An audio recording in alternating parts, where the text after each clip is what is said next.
колко време чакате днес? 2 часа.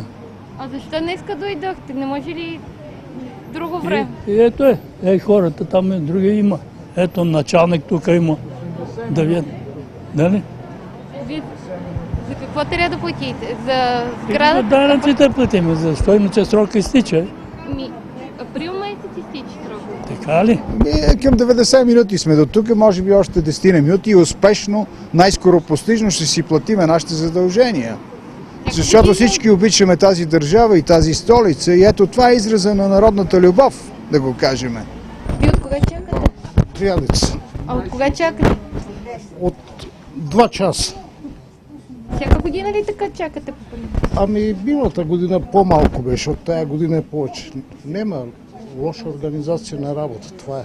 Какво? Защо лоша организацията? Ами гледайте, гишето има ли някой на него?